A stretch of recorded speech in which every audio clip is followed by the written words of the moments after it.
El cine clásico en la SER. Sucedió una noche.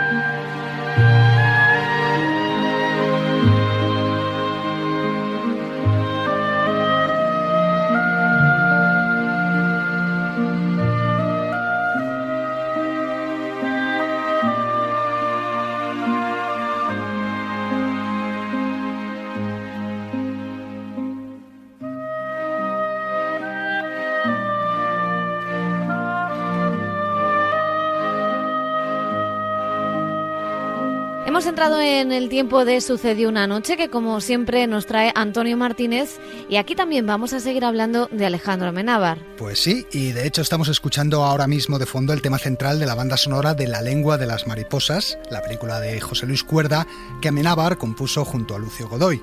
Ya sabes que el director ha compuesto la música de la mayoría de sus películas y también de otras que no son suyas, como Nadie conoce a nadie, de Mateo Gil, o esta, La lengua de las mariposas, de Cuerda. Pues a Amenábar y a Cuerda les vamos a escuchar en el siguiente reportaje. Hemos aprovechado el estreno de Mientras dure la guerra para echar la vista atrás y darle un repaso a lo que ha sido hasta ahora la carrera de Alejandro Amenábar, una filmografía corta pero repleta de éxitos.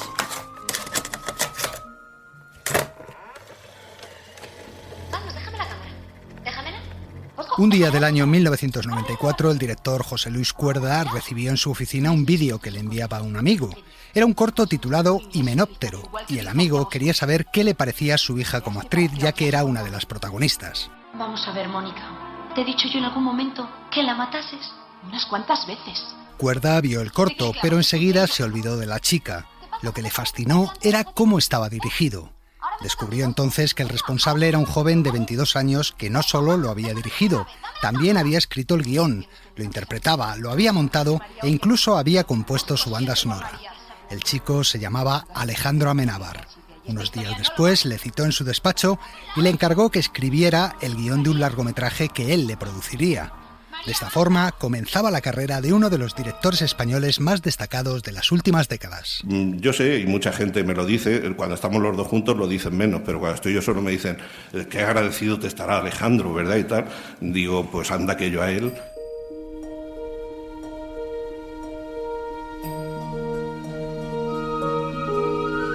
Alejandro Amenábar nació en Santiago de Chile en 1972, pero un año después su familia se trasladó a España.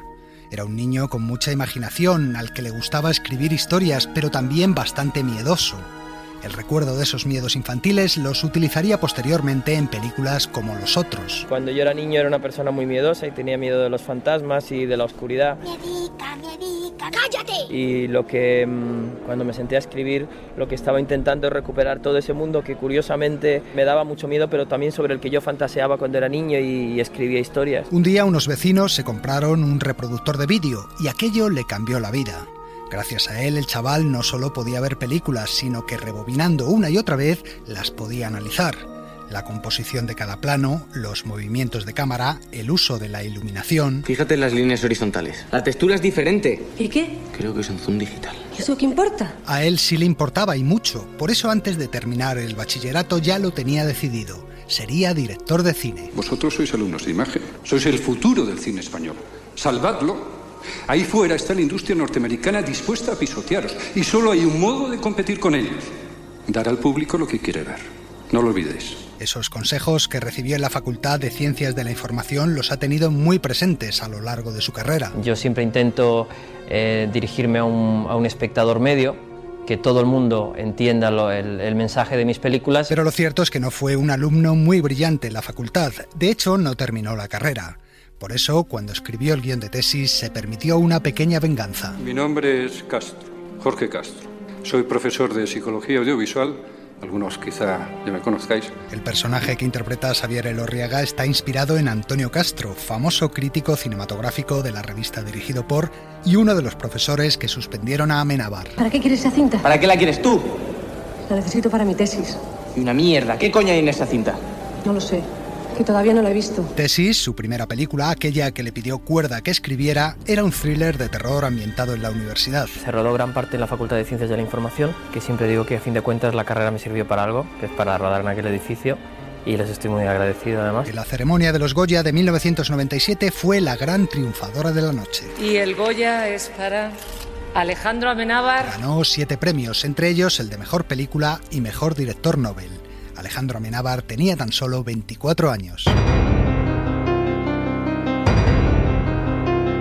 Al año siguiente el director estrenaba su segunda película. Abre los ojos. Esta vez el éxito de Abre los ojos traspasó nuestras fronteras. Se proyectó en el Festival de Sundance y la revista Variety publicó una crítica muy elogiosa. Una queja más y te quedas sin las 2 entradas que te he conseguido para la película de Alejandro, ¿cómo se llame? ¿Qué va, el Spielberg español? Sí. Gracias, creía que estaban agotadas. Spielberg es uno de los principales referentes de Amenábar, como también lo es Alfred Hitchcock. Evidentemente él trabajaba con el suspense y yo todo lo que he aprendido de suspense, o la cantidad de cosas que he aprendido de suspense vienen del cine de Hitchcock. Tom Cruise supo también ver su talento y compró los derechos para hacer la versión americana de Abre los ojos y años después protagonizaría el remake americano Vanilla Sky.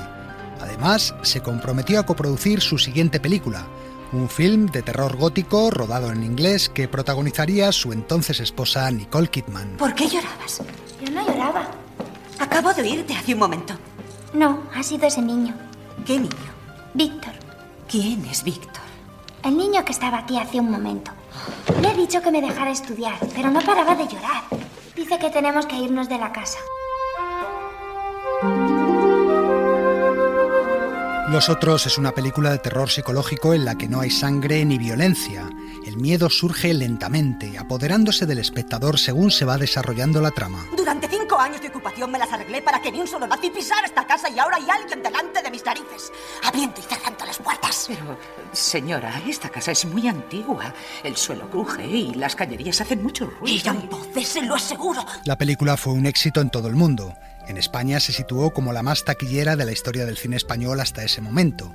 Con tan solo 3 películas en su haber, Amenábar ya era saludado en todo el mundo como uno de los grandes talentos de nuestro cine. Creo que hay un tema recurrente en mis 3 películas que es la muerte. Pero supongo que la muerte ha sido un tema recurrente hasta ahora. Ahora, de cara al futuro, no te puedo decir. Pues una vez más, en su cuarta película, la muerte también iba a estar muy presente. Mar adentro. Mar adentro. Y en la ingravidez del fondo, donde se cumplen los sueños, se juntan 2 voluntades para cumplir un deseo. Amenábar llevó al cine la vida del tetrapléjico gallego Ramón Sampedro, que luchó durante años por el derecho a una muerte digna. Esta vez no había suspense ni elementos de terror, tan solo una historia de sentimientos y emociones humanas. Este mes vinieron a verme muchos amigos. Algunos llevan haciéndolo desde hace 25 años, lo cual no deja de causarme admiración. Disfrutan contándome sus historias y yo encantado. La película volvió a darse otro atracón de Goyas. El Goya es para Tamar Novas por Mar Adentro. Belén Rueda por Mar Adentro. Javier Bardem por Mar Adentro. Bueno, el premio al mejor director es para Alejandro Amenábar por Mar Adentro. Mar Adentro es la película con más Goyas de la historia, 14 galardones nada menos. Unos meses después, Amenábar remataba la jugada ganando el Oscar a la mejor película de habla no inglesa. Yo creo que un Oscar es el típico premio, sobre todo para un cineasta con el que siempre se fantasea desde niño. Yo creo que sí. Otra cosa es luego con la perspectiva y con los años, la distancia que quieras guardar ante los premios.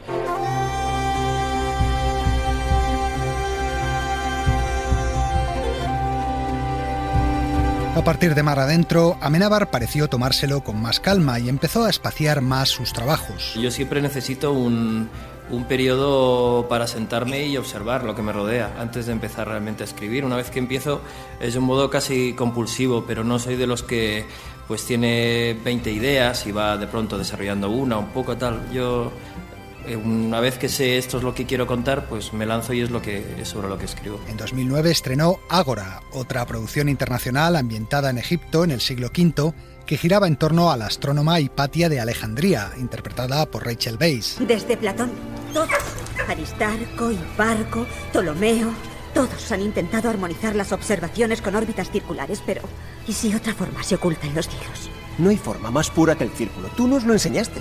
Lo sé, pero solo supón que la pureza del círculo nos ha estado impidiendo ver un poco más allá. Del mismo modo que el brillo del sol no nos deja ver las estrellas. Y en 2015 llegó Regresión, también rodada en inglés, con Ethan Hawke y Emma Watson de protagonistas. Un film de sugestiones colectivas y ritos satánicos. Vi que íbamos hacia el taller de mi padre. Podía oír cánticos y chillidos en el interior. Era una misa negra. Por primera vez en su carrera, las críticas fueron tibias. De ahí quizá que Amenábar haya decidido volver al cine español con Mientras dure la guerra, una película que viene a demostrar que es mucho más que un especialista en suspense o terror. El director es un todoterreno capaz de abordar cualquier género.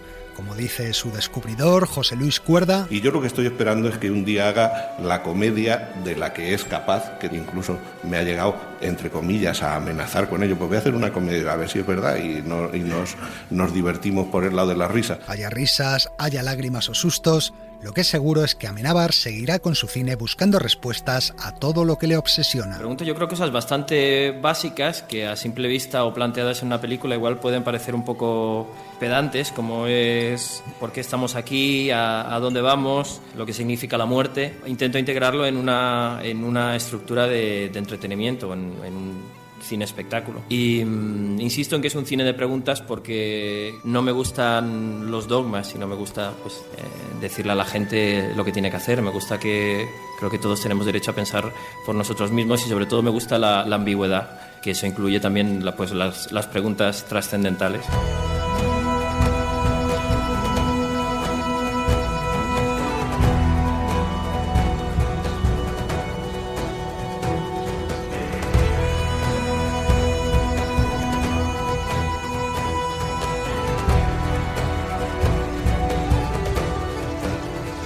El cine clásico en la SER. Sucedió una noche.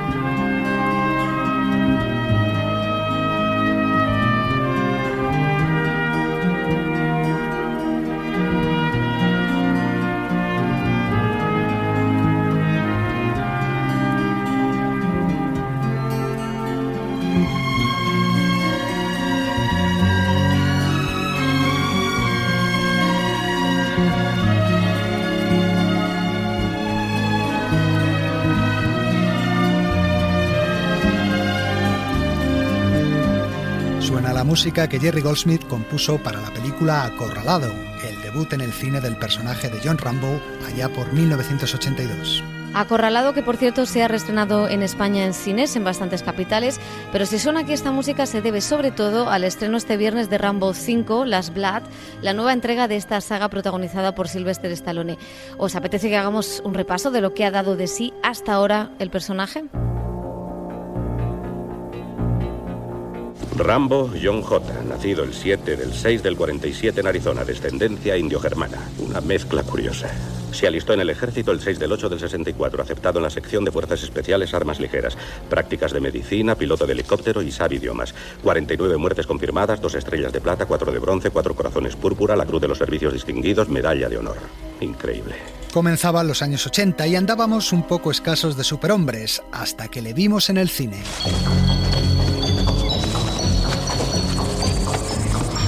Mitad bestia, mitad humano, hablando poco, corriendo por el bosque entre jadeos y resoplidos. Era Sylvester Stallone, con su mandíbula prominente y su mirada bovina, pero esta vez no traía guantes de boxeo, sino una camiseta sucia, una cinta en la frente y un enorme cuchillo como único compañero. Un altercado con el sheriff del lugar ponía a toda la policía del condado detrás del pobre John Rambo. Escucha, John, no puedes seguir oculto y matando pacíficos civiles. No son civiles pacíficos. No hubiera pasado nada si no es por esa mierda de policía. Yo lo único que quería era comer algo. Pero ese hombre no dejaba de provocarme, señor. Tampoco tú te has quedado manco. Ellos tiraron primero, no yo. Escucha, Johnny. Iré por ti y te sacaré de ese infierno. Me han acorralado. En Acorralado, estrenada en 1982, se sentaban las bases del personaje.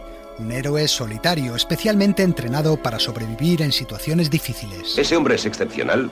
Con armas de fuego, con el cuchillo, con sus propias manos. Un hombre que está entrenado para ignorar el dolor, las condiciones climatológicas, vivir de lo que da la tierra, comer cosas que harían vomitar a una cabra. En Vietnam la misión de mis hombres era eliminar a ciertos enemigos. Matar. Punto. Matar o morir. Y Rambo era el mejor. También se dejaba constancia del mensaje político de la película. En los años anteriores había habido demasiada autocrítica por lo de Vietnam, con películas como El Regreso, El Cazador o Apocalypse Now. Ahora había llegado la hora del revanchismo. Señor, ¿nos toca ganar esta vez? Esta vez depende de ti. Sylvester Stallone estaba dispuesto a ofrecer una salida a la frustración colectiva que representó aquella guerra para los americanos. En el libro de David Morrell, en el que se basa Acorralado, el personaje de Rambo muere al final, y en el guión con el que empezaron a rodar la película así ocurría también, pero Stallone se empeñó en cambiarlo y permitir que Rambo saliera vivo. Para Sly era una forma de devolver el respeto a los veteranos que regresaron de Vietnam. Rambo must die. Rambo must die. I said, decían, Rambo tiene que morir, así es la historia. Y yo les contestaba, lo entiendo, pero no va a ser así en esta película. Pensaba que ese final ofrecía un mensaje equivocado. Esa era la única solución que ofrecíamos a los veteranos de Vietnam. Eso es lo que había al final del túnel, la muerte. No podía ser así. ¡No era mi guerra! Me llamaron ustedes a mí, no yo a ustedes. Yo hice lo que tenía que hacer para ganar, pero no nos dejaron ganar. Y cuando regreso a mi país, me encuentro a esos gusanos en el aeropuerto, gritándome, llamándome asesino de niños y otros horribles insultos. Para mí la vida civil no es nada. En el frente tenemos un código de honor. Tú me cubres la espalda y yo cubro la tuya. Pero aquí no. Allí manejaba aviones, conducía tanques, tenía a mi cargo millones de dólares en equipo. Aquí ni siquiera me dan trabajo de lavacoches.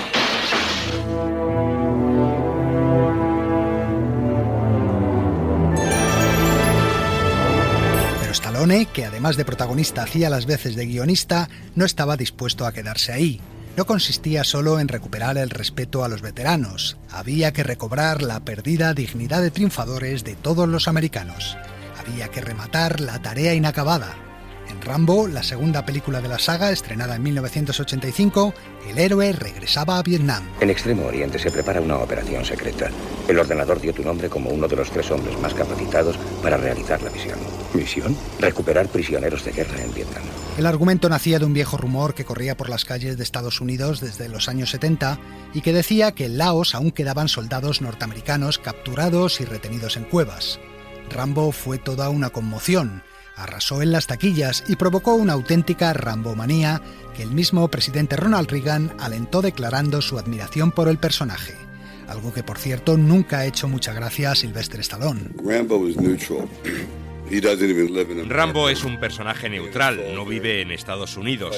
Es un soldado que lucha y vive en un país extranjero. Lo que pasa es que en el año 88 Reagan dijo que Rambo era un luchador de los republicanos, un guerrero republicano, y a partir de entonces se ve a Rambo como una máquina de guerra para los republicanos, lo que no es para nada el caso porque, insisto, Rambo es neutral. Sea como fuese, lo cierto es que el póster del musculoso Stallone con su lanzallamas en ristre se convirtió en un símbolo nacional. Y yo no quiero que olvides la guerra. El viejo Vietnam ha muerto. Señor, yo vivo. Todo sigue vivo, ¿no cree? Se vendieron millones de chapas, camisetas y demás merchandising. Y lo que es más importante, el mensaje de la película caló hondo en muchos espectadores. El ejército americano no fue derrotado en Vietnam.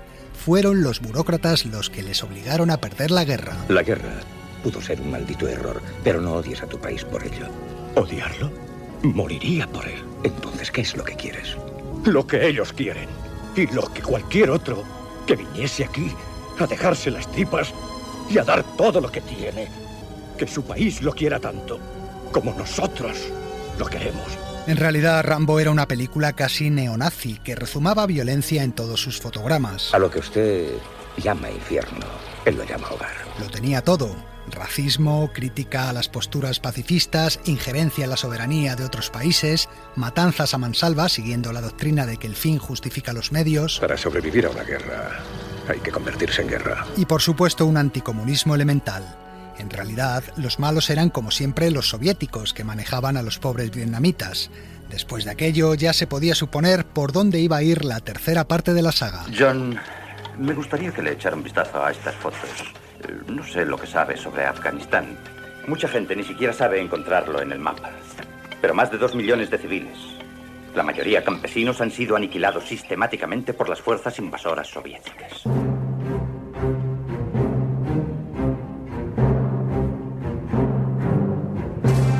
En Rambo 3, el héroe se olvidaba del Vietnam propio para irse al Vietnam de los rusos, Afganistán. La película quería ser una denuncia internacional de lo que estaba pasando en aquella guerra. El Kremlin tiene un gran sentido del humor. Hablan de la paz y del desarme mundial. Y aquí está usted exterminando a toda una raza. Aquí no exterminamos a nadie. Pero lo que no pudieron prever es que cuando se estrenó Rambo 3, los soviéticos ya se habían retirado de Afganistán. Gorbachev hizo las paces con Reagan y a los productores se les aguó la fiesta demagógica. Tras el chasco, Sly decidió terminar con la saga. He de poner fin en algún momento. Eso fue en 1988, pero a partir de entonces no cesaron los rumores sobre una cuarta película. ¿Cuándo vas a completar el círculo? ¿De qué está hablando? Habrían de pasar 20 años para que Sly resucitase a su personaje.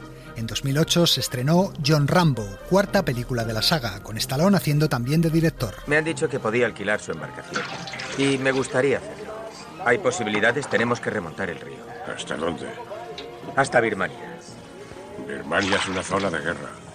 Bueno, así lo llama la gente, pero se parece más a un genocidio que a una guerra. Sylvester Stallone decidió centrarse en un conflicto poco conocido por la opinión pública, el genocidio del pueblo Karen en Birmania. Al comienzo del film, Rambo lleva una vida solitaria en Tailandia cuando un grupo de misioneros le pide que le lleve a ese país. Las cosas se pondrán difíciles y nuestro hombre tendrá que volver a exhibir sus habilidades. ¡Se ha vuelto loco! ¡Intentamos que se acaben las muertes! ¿Quién es usted para...? A ella la habrían violado 50 veces y a ustedes les habrían cortado la cabeza. ¡Nos volvemos! No podemos volver. Sé que lo que ha pasado es horrible. Pero en Birmania todos los días muere gente de esta forma, Michael. John Rambo es una película hiperviolenta, la más sangrienta de la saga. Many movies have not been honest about violence. Muchas películas de violencia no han sido honestas, especialmente las de guerra, y yo quiero que la gente vea lo que es realmente una guerra, porque vemos las noticias y oímos hablar de Somalia, de Darfur, de Irak, y no se nos muestra a toda esa gente que está muriendo de forma atroz, y creo que si esta película va a ser la última de Rambo, debo ser sobre todo honesto, mostrar que la guerra es lo más violento que hay en el mundo. Creo que es importante que lo veamos.